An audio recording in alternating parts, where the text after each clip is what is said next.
Oi, queridos, retornando aqui com vocês com mais uma aula de geografia, nossa segunda aula da semana, certo? Então, pega o material de vocês, vai se aproximando aí para poder participar dessa aula da melhor forma possível, num ambiente tranquilo, se possível utilizar o fone de ouvido que ajuda a concentrar legal, tá? Pega aí o seu caderno, abre na matéria, coloca a data de hoje e você participa da melhor forma desse jeito da aula de geografia que está começando agora para você. Então, na aula passada, nós paramos sobre essa parte aqui, página 63 do nosso livro, que fala das placas tectônicas. Então, eu dizia para vocês que a Terra, até em sala de aula, já foi falado para vocês que a Terra é como se fosse uma grande coxa de retalhos nesse sentido. Só que esses retalhos, essas partes, né, que são as placas tectônicas, não são muito observáveis por nós de maneira natural pelo fato de que elas ficam na parte, né, submersa da Terra. Às vezes essas placas, a maioria delas, se encontram, né, no fundo dos oceanos, né, e algumas elas realmente aparecem, mas são pouquíssimos casos. Por exemplo, aqui, ó, acompanha aqui o mouse, a falha de San Andreas, né, que é a placa Juan de Fuca, né, aqui, que passa na costa americana aqui, ó. Então, tem essa. Eu vou movimentar aqui um pouquinho a câmera. E deixa eu só pegar aqui, vem para cá. Aqui, ó. Placa das Filipinas, tá conseguindo ver aqui, ó. Então, passa por aqui, ó. Passa pelo mar do Japão aqui também, tá? Então, essa aqui que fica praticamente aqui no Himalaia, né? Então, aqui na África, certo? E por aí vai, gente. Então, as placas tectônicas, elas dividem a Terra em algumas partes, certo? E essas placas, elas foram se formando com o passar de muitos e muitos anos. Eu vou precisar descer aqui um pouquinho o livro, deixa eu só movimentar aqui, para que eu possa visualizar com vocês o texto, tá bom? Só um momentinho. Então, essas placas, elas se movimentam nas partes internas da Terra. Acontece que esse movimento, às vezes ele pode ser muito brando, muito leve, e às vezes ele pode ser muito violento. Pode ser muito brusco esse movimento.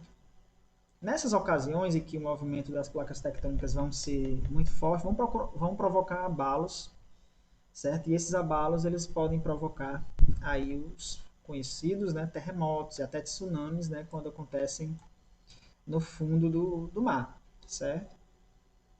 Então, é interessante vocês entenderem esse fenômeno, né? E como acontece essa movimentação das placas tectônicas, hein? Então, na aula passada, a gente estava vendo que, de acordo com as camadas da Terra, uma pode oferecer, né, algumas reações para com a outra.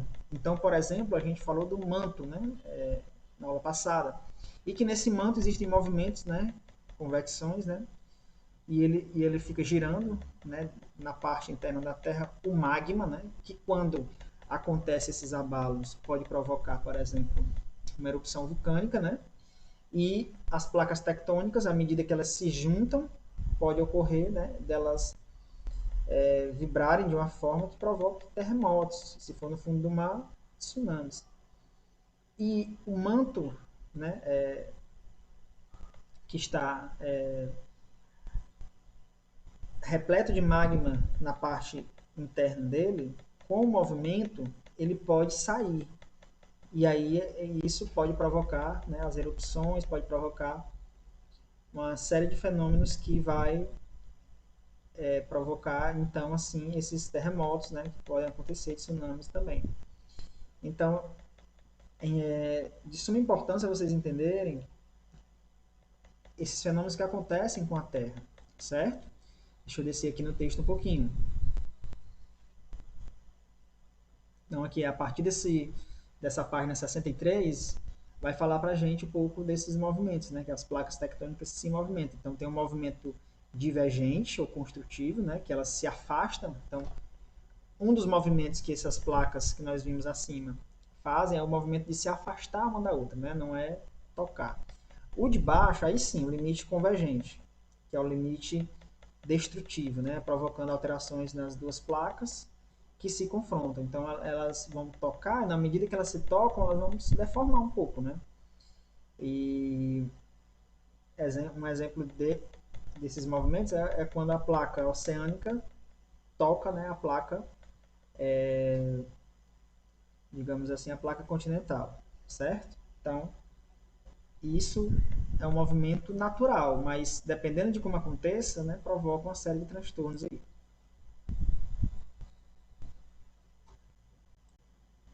Ó, aquela placa que eu havia mostrado para vocês, né, na lateral americana, né, a falha de St. Andreas, né, que é justamente uma placa que pode ser visível, né, da Terra, né, é uma das raras exceções aí, tá?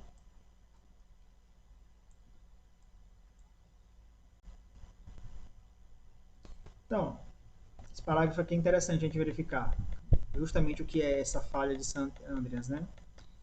Quando duas placas, né, a placa oceânica e a continental, por exemplo, se, nem se juntam, nem se afastam, né, ocorre o limite transformante, que se caracteriza pela movimentação lateral das placas envolvidas. A placa move-se lateralmente em relação à outra, sem se afastar e sem se chocar. Nos Estados Unidos, né, a falha de St. Andreas, né, que a gente viu aqui do lado, né, falha de Santo André, né, ou seja, onde a placa norte-americana desliza lateralmente em relação à placa do Pacífico. Aí, aqui, como a gente pode ver, certo? Outra coisa muito interessante e importante a gente entender é a deriva continental. Gente, nesse momento eu vou precisar tirar aqui essa bolinha que fica a minha imagem, certo? Para que a gente possa analisar só o texto e a imagem ao mesmo tempo. Pronto, você vai ficar só com a minha voz e com o mouse aparecendo nesse momento, tá? Então, a deriva continental, vamos entender.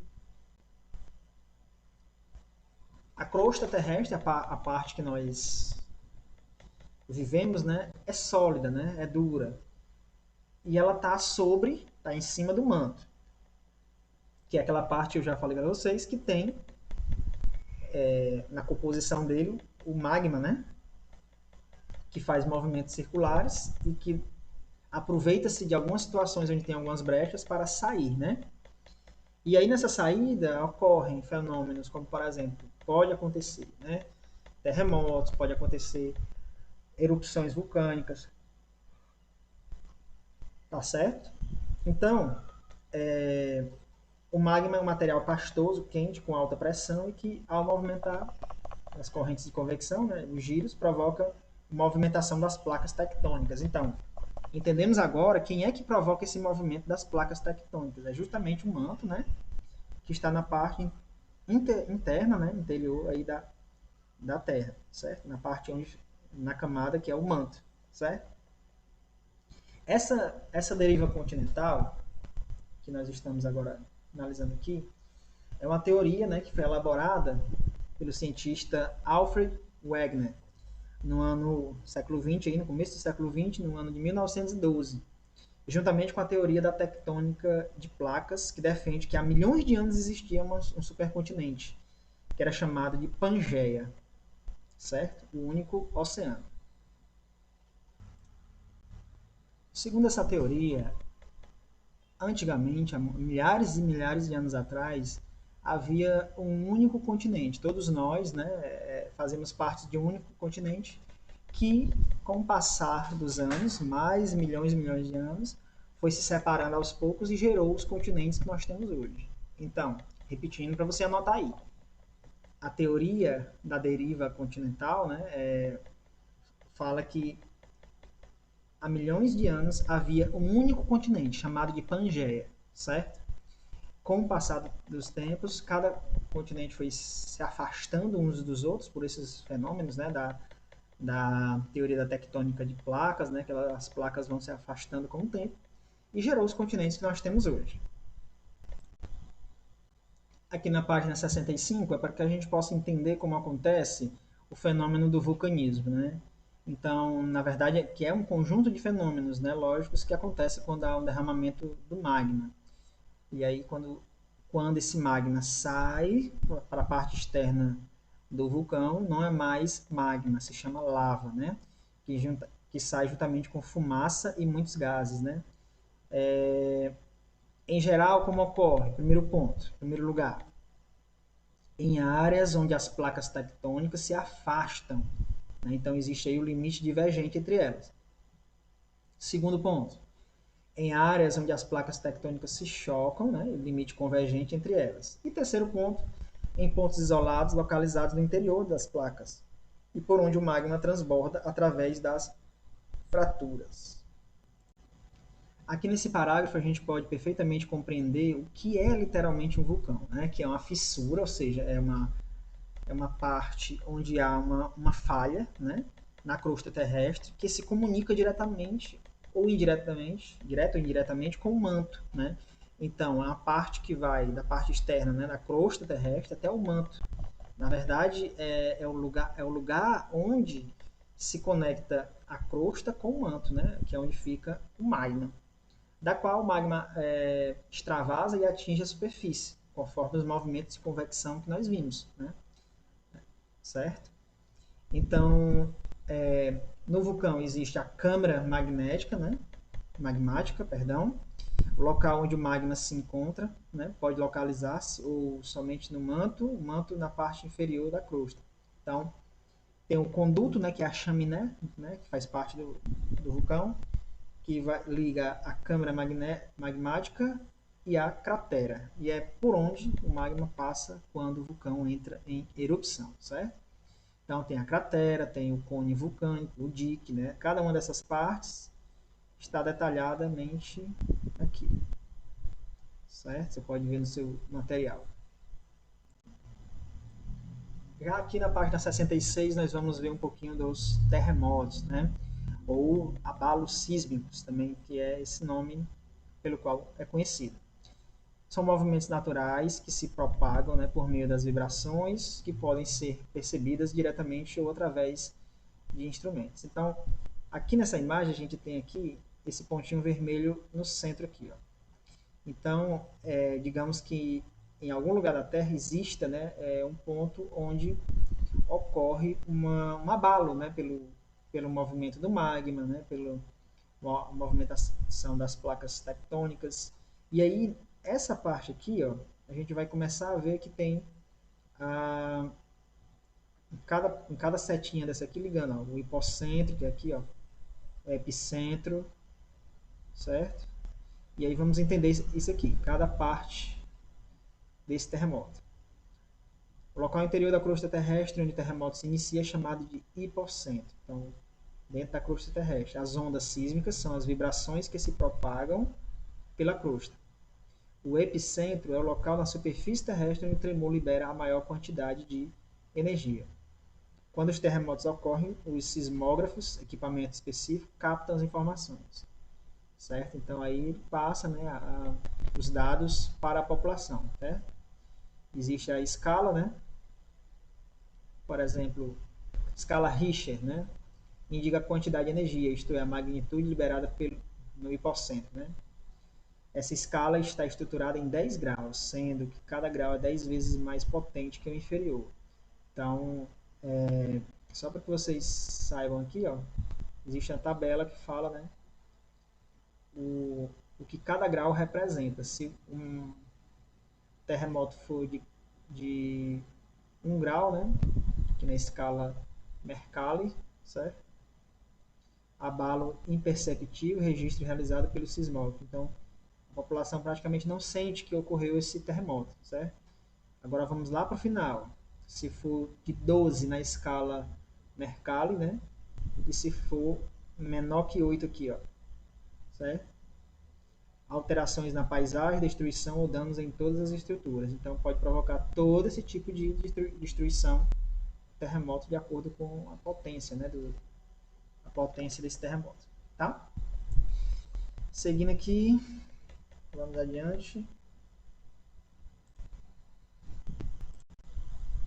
E aí, pessoal, aqui na página 67 eu quero explicar para vocês um trabalho que eu vou querer que vocês façam, tá? Esse trabalho ele vai servir para vocês de trabalho de N2, né? Como vocês sabem, nós fizemos a nossa prova parcial, né? A N1, né? Pouco depois a gente entrou de quarentena. Falta a N2 e a prova trimestral, né?